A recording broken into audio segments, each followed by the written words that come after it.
Fernando Paulsen y nuestros panelistas e invitados son una combinación clave por la 92.9 FM. La clave, me escucha. Ya estamos con el último entrevistado de esta mañana. Él es José Manuel Mena, presidente de la Asociación de Bancos. José Manuel, ¿cómo está? Buenos días, Fernando. Gracias por el contacto. A ver, déjeme hacer una pregunta más bien, más bien cultural, si se quiere.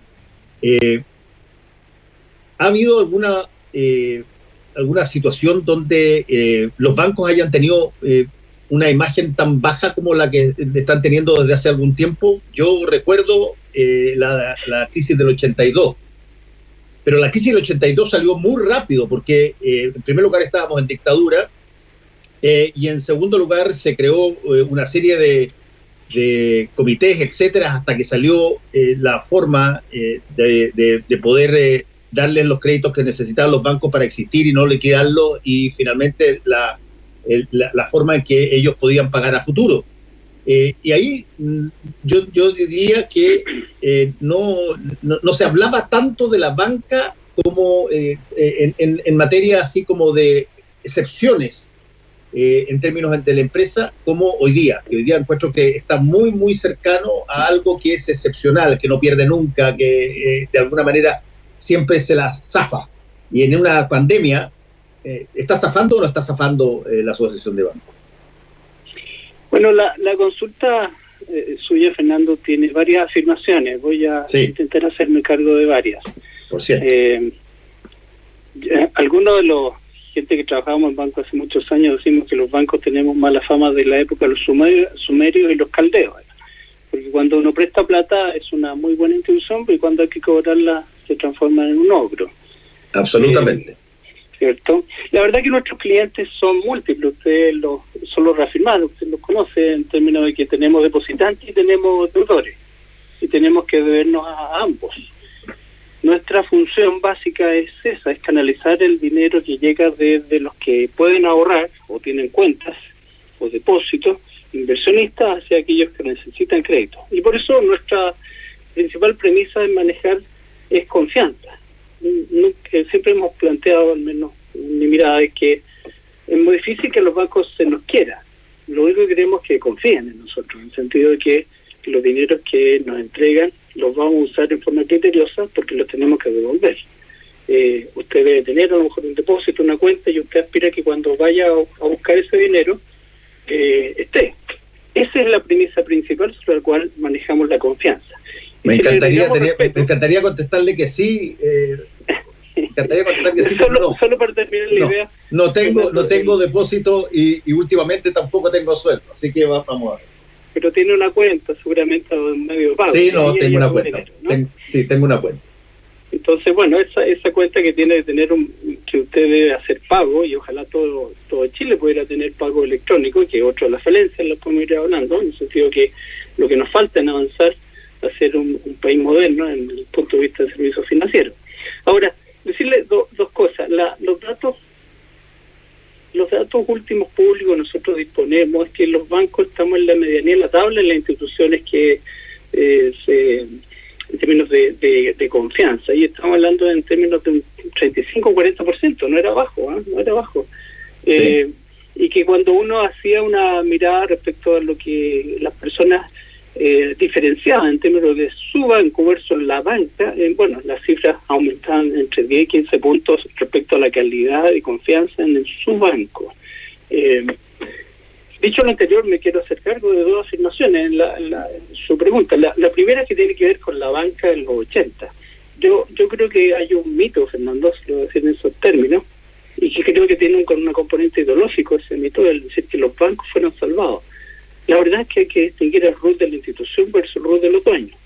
Y en ese sentido, en los 80, yo era parte de un banco, ya en los 80 conocí y viví la experiencia de bancos liquidados, viví la experiencia del desempleo en esa época, la viví por dentro, la conozco perfectamente. Y puedo decirle que en ese sentido los que se salvaron fueron los que tenían depósitos, ahorros y cuentas en los bancos, porque aquellos clientes, millones, que tenían sus ahorros, no perdieron ni un peso. El segundo punto es que el RUT pudo seguir funcionando de manera de que hubiese crédito para las empresas y personas que lo requerían. El concepto es que la banca siguió funcionando como Ruth, pero por supuesto los que perdieron, y correspondía, ahí había delito, incluso en algunos casos eran los RUT de los dueños, de los accionistas. Lamentablemente entre medio puede haber habido algún RUT de alguna señora o algún señor que tenía su ahorro en unas pocas acciones. Lo perdieron todo, pero correspondía, porque los dueños tienen que perder, y esa es la diferencia entre RUT de empresa y RUT dueño. Sí, yo estoy de acuerdo con usted. Yo estoy de acuerdo con usted en alguna de las cosas que está planteando. Lo que sí había sido, pero un clásico, incluso con un ministro que había planteado que las quiebras eran buenas porque las quiebras significaba que había otro que lo estaba haciendo mejor y eso generaba la competencia, y resulta que cuando está la posibilidad de que muchos se vayan a la quiebra, bueno, los bancos tuvieron un talento para poder conseguir salvar ese financiamiento que era muy, muy jodido, por propia dedicación de los bancos también, convengámoslo. Yo no voy a decir aquí que es una culpabilidad única. El endeudamiento en petrodólares fue extraordinario y todo el mundo creía que el dólar iba a seguir a 39 pesos como se estaba argumentando por parte del gobierno. Bueno, cambiaron las condiciones, cambió la situación en el mundo, vino el golpetazo, pero no hubo quiebras de mayores bancos. Hubo una operación muy intensa, sin, por cierto, conocimiento de la ciudadanía, y finalmente los bancos resurgieron. No sé si es que hubo alguno que desapareciera, pero... Hubo bancos que desaparecieron, Fernando. Sí. Hubo bancos. ¿Qué pasa? Que algunos fueron absorbidos. Recuerde que en Chile teníamos banco por cada ciudad casi. Había un nombre de una ciudad y había un banco. Exacto, eso se perdió en los años. Llegaron. Bueno, pero eso fue la antesala de la red que hoy día tenemos de bancos y en la situación en la que estamos. José Manuel, en la situación en la que estamos, vuelve una vez más a ser trascendente, y muy trascendente, siempre lo ha sido, pero particularmente trascendente la posibilidad del financiamiento a través de la bancarización que tengamos. Y eso le quería preguntar, ¿qué tanto es el mito que somos bancos muy bancarizados? Es un país muy bancarizado. ¿Cuánto realmente se canaliza a través de los bancos y cuánto no? Sí, me encanta este punto, Fernando, porque uno de los lineamientos que tenemos en la mirada de mediano plazo es que Chile tiene que dar un salto hacia la plena bancarización. Siempre hay, yo no soy economista, soy ingeniero, pero los economistas arman unos índices que dicen, por ejemplo, colocaciones sobre productos, u otro que llaman grado monetización, que es la cantidad de dinero de la economía sobre productos, para decir que Chile está muy cerca de ser un país muy bancado. La verdad es que yo creo que hay otros indicadores que uno puede tomar muy simples, como decir, por ejemplo, cuántos productos financieros tiene un chileno promedio respecto a la comparación de un canadiense, australiano o un europeo. O, por ejemplo, decir qué grado de uso de billetes y monedas todavía tenemos. Y ahí yo le diría, sí, estamos primero en Latinoamérica, pero estamos a mitad de camino en lo que quería ser un país moderno de este siglo XXI. Yo le diría dos ideas de fuerza para complementar lo que estoy señalando. La primera es que la mayor parte todavía de los chilenos tiene una cuenta de ahorro y puede tener un medio de pago, habitualmente una tarjeta. Y eso está muy lejos de ser un país moderno. Nuestra mirada es que tenemos que avanzar fuertemente en dar más productos que sirvan, porque hoy día la banca no es de la elite. Yo nací y trabajé inicialmente en bancos que eran solo para la elite. Ni mi padre ni mi madre, que eran profesores normalistas, tuvieron acceso a una cuenta corriente, porque no tenían patrimonio para ello. Recuerde usted que habían bancos en los cuales para poder tener una cuenta corriente, y no estoy hablando de hace 2 siglos, estoy hablando de hace 40 o 50 años, para que usted abriera una cuenta corriente tenía que ser presentado por otro cuenta correntista, como para demostrar que era del club. Eso hoy día es, menos mal, es el pasado, pero nos queda mucho por avanzar para el futuro. Y en esa segunda línea de fuerza es decir que hoy día el uso de billetes de monedas, por ejemplo, todavía está en más del 50%, lo que demuestra que no tenemos una cultura de empleo de medios electrónicos, Y creo que en ese sentido, no estoy hablando solo de bancos, pero el pasar a áreas formales de servicios financieros es el gran desafío que tenemos. Lamentablemente, y termino con esa idea, lamentablemente lo que nosotros hemos visto durante ya varios años en este tiempo es que las iniciativas legales parlamentarias que se plantean, lo único que han hecho es disminuir la bancarización y aumentar la informalidad financiera.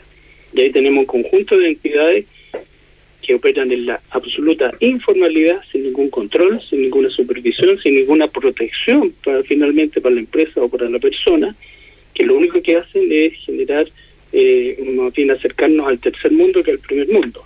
Yo me encantaría poder trabajar y apoyar, estábamos en eso ante esta emergencia, una agenda que sea pro inclusión financiera. No estoy hablando solo de bancos, insisto, estoy hablando de entidades formales que puedan tener esa mirada, y para eso, bueno, hay que hacer dos cosas. Por ejemplo, a título de situaciones que han ido en contra de la corriente, lo que estoy mencionando. La primera es una base consolidada de deudores, y la segunda es reflexionar sobre la tasa máxima convencional, que para mí es un pésimo instrumento que lo único que hace es excluir a las personas de sistemas formales. Ahora estamos conversando con José Manuel Mena, presidente de la Asociación de Bancos. José Manuel, si es que pudiéramos de alguna manera caricaturizar, tengo que necesariamente hacerlo así para que la pregunta salga más sencilla.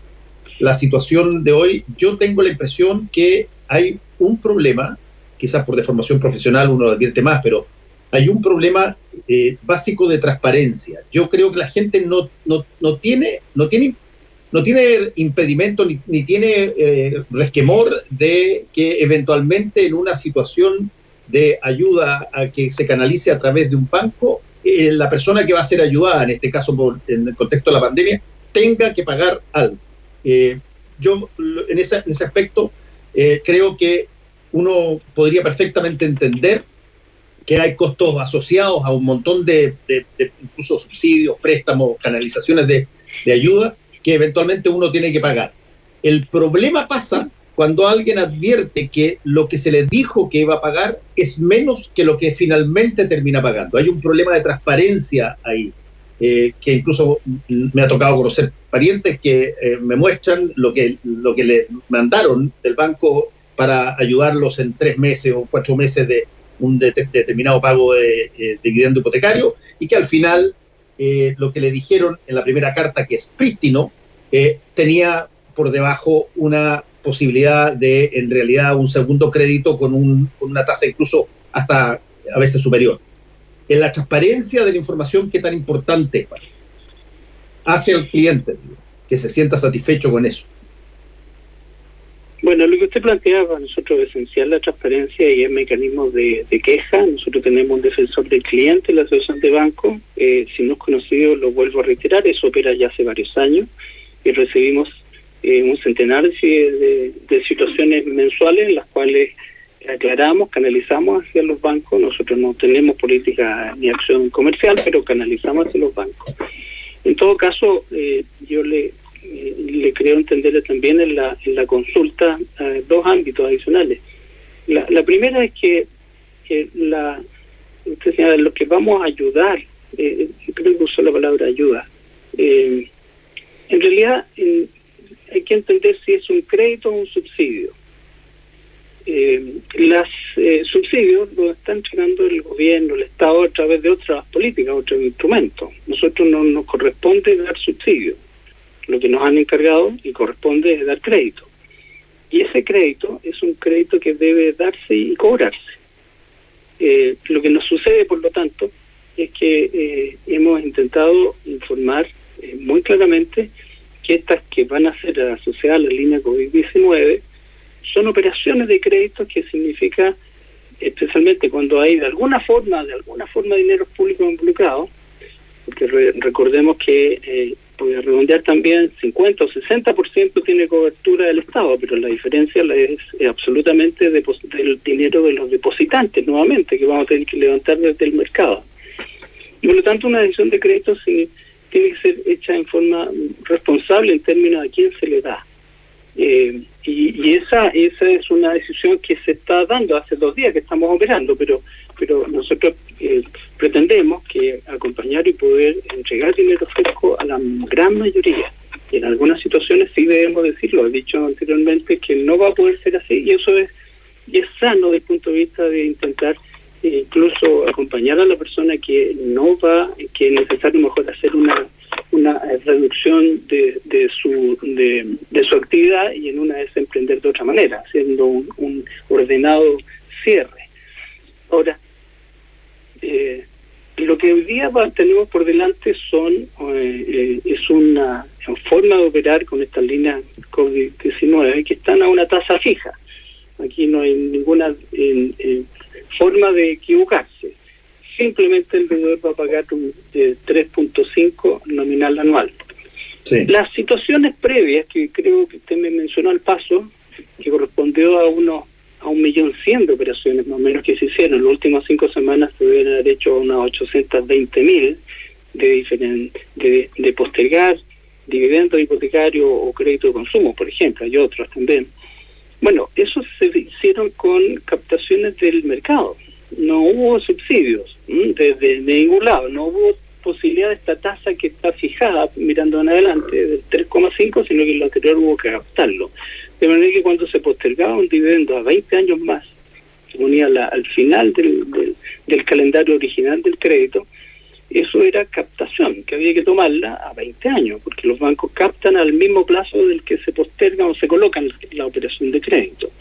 Y en ese caso, al menos había inflación, es lo que los bancos hemos dicho, al menos colocamos inflación. En algunos casos la política de cada banco le usó el costo de fondo de referencia también que tenía, pero también hubo la afirmación de que no iba a ser mayor que la tasa que venía.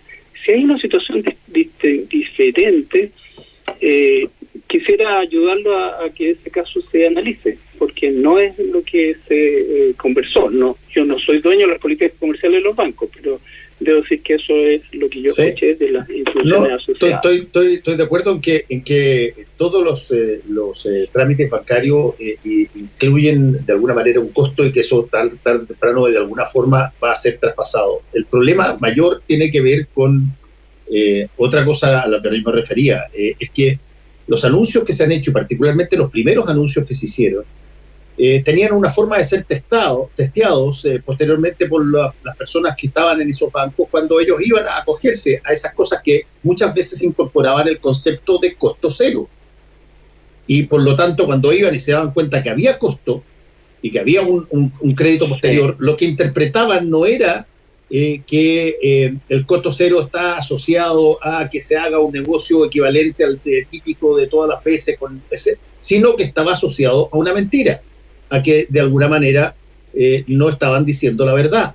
Y eso después venían las personas en las redes sociales y colocaban lo que les habían dicho que iba a hacer con los papeles que incorporaban el nuevo crédito. Y por lo tanto, ¿cuál es el problema para poder decir eso directamente la primera vez en sus avisos? Yo creo que había alguna confusión al punto. Desde los bancos nunca dijimos que esto iba a ser a costo cero.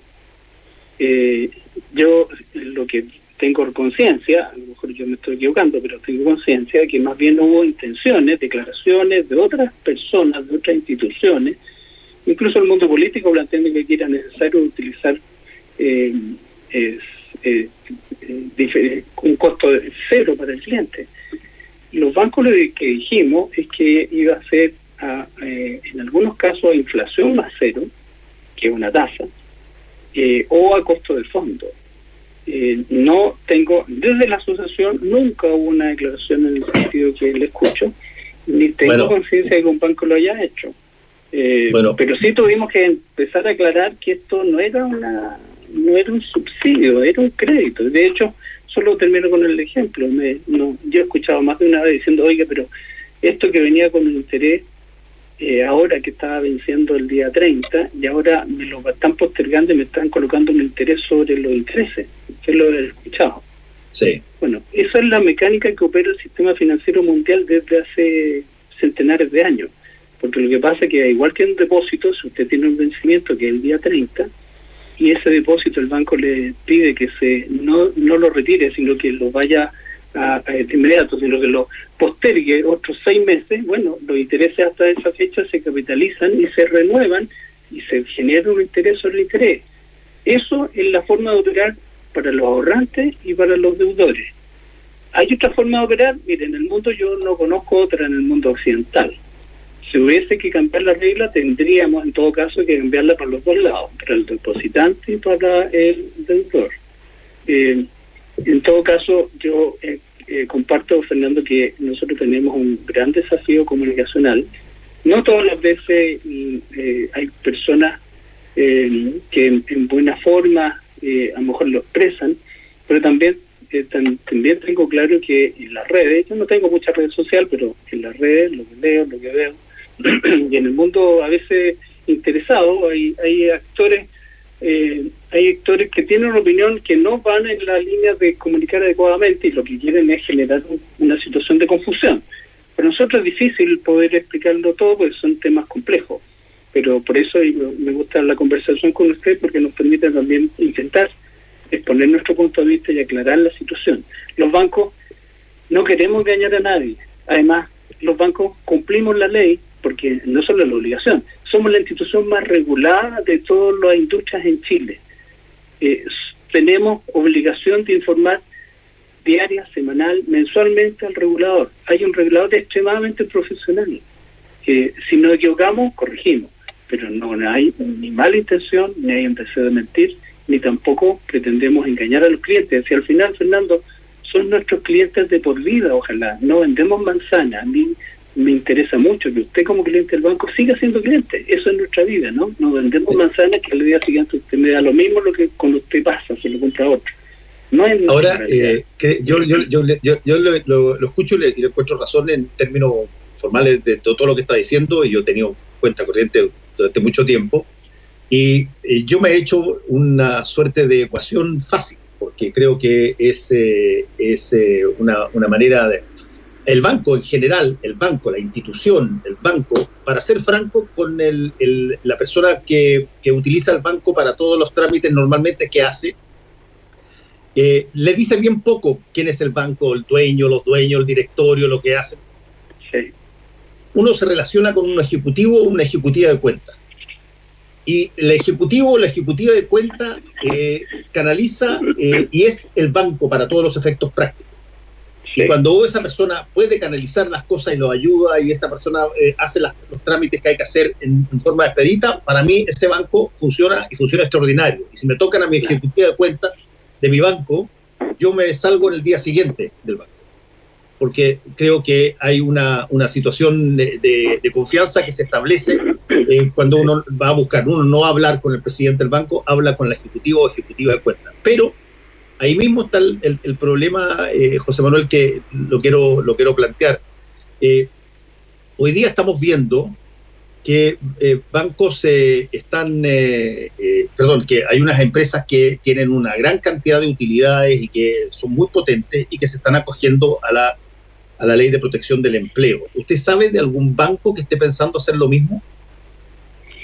No, Fernando, no hay ningún banco que esté pensando en hacer eso, hasta donde me tengo la información. Como le digo, yo no estoy involucrado ni por las políticas comerciales ni de administración interna, pero ciertamente que el tipo de trabajo nuestro es muy diferente a otras entidades. Nuestro trabajo no ha terminado nunca se ha cerrado. Usted tiene claridad de que si usted quiere hacer una transferencia, un uso de un cajero automático, una consulta de su saldo, de su actividad, cartolas que llegan, eso no ha parado nunca. Ni siquiera en los malos días que tuvimos de operacionales desde octubre. Y eso ha significado que centenares de nuestros trabajadores, empleados, profesionales han estado dedicados en forma bastante sin luz pública a un trabajo callado. Por la forma de trabajar nuestra, nosotros necesitamos a la gran parte de nuestros trabajadores. Yo creo que es mínimo aquellos que uno podría decir, mire, están en sus casas sin hacer nada. No, yo creo que no me equivoco si digo más del 95, 98% están todos en alguna forma de trabajar. Lo necesitamos a todos. De manera que en nuestro caso estamos muy distantes de esa realidad. Y por eso yo, cuando he podido, he hecho la mención de que hay personal nuestro, de empresas filiales nuestras que están en la cadena de pago y servicios que en toque de queda deben trasladarse para continuar su operación. El uso del teletrabajo ha sido un medio muy adecuado porque nosotros teníamos esquemas de continuidad operacional en ese sentido y desde el punto de vista de atención de las sucursales que están cerradas, igual hay un esquema de teletrabajo que el ejecutivo o el personal que tenemos ahí debe efectuar, de manera de que su ejecutivo puede que no esté en la sucursal, pero está desde su casa atendiendo igual. Así es. Así que no estamos en ese... Y para todos los efectos prácticos, mi ejecutiva él es el banco. Si es que y desde ese punto de vista me importa bastante poco el resto de la operación, si es que uno tiene una sola vía de acceso, y esa vía de acceso, si es que es atenta, transparente y eficiente, bueno, habla mucho más de la identidad y la imagen del banco que todos los spots que se puedan hacer o todas las cosas que diga el director. Tiene toda razón. Nuestro esfuerzo ha sido en este tiempo y también en los tiempos previos, hacer que los servicios y los trabajos de nuestros empleados, y el que te mencionas en particular, tengan un mayor valor agregado, ¿no? Aquí hay un desarrollo de capacitación, porque el banco de hoy día, respecto a los 80, es un mundo tan distinto, Fernando, no tiene comparación posible, ¿no? En las funciones internas, en los procedimientos internos, la necesidad de conocimiento, no tiene ninguna relación. O sea, yo entré a los bancos cuando eran funcionarios de carrera, que se recuerda. Sí. Y era posible que un gerente general de un banco fuera inicialmente un cajero en su carrera, o hubieran iniciado así. Eso es impensable hoy día. Tiene que ver con la necesidad de conocimiento que se han ido abriendo, y esa se expresa en un fuerte esfuerzo de capacitación, reconversión que ha habido en el mundo de los trabajadores de la banca, que son más de 60.000. Y en ese sentido, sin embargo, no es muy claro. Usted tiene, debo decir lo siguiente, no todos los clientes tienen un ejecutivo de cuenta, porque todavía hay un gran mundo masivo que solamente tienen medios de pago que no tienen ejecutivo de cuenta. El ejecutivo de cuenta maneja habitualmente no más allá de 200 o 300 clientes. Y nosotros tenemos millones de clientes. Estamos del orden de 6 millones de deudores, y ahorrantes y depositantes estamos del orden de 12 millones. O sea, es un mundo de diferencia. Y entonces hay otros medios de atención que han ido creciendo en este tiempo, pero ciertamente que la persona, la calidad de atención sigue siendo un grado de diferenciación gigantesco. Así es. Bueno, muchas gracias por este contacto con José Manuel Mena, presidente de la Asociación de Bancos. Gracias, y ojalá podamos alguna vez encontrarnos cara a cara en una entrevista y poder conversar de nuevo. Gracias. Eso es lo que yo espero, incluso con mi familia, con mi madre, encontrarla una vez y poder abrazarla de nuevo. No lo hago desde hasta luego, que le vaya muy bien. Adiós, gracias. Y a todos ustedes, hasta luego, nos encontramos mañana. Chao, chao. Fueron 3 horas de información, realidad y debate junto a Fernando Paulsen y nuestros panelistas e invitados. Volvemos mañana con los temas que nos importan para seguir debatiendo y conversando. Combinación clave. La clave me escucha.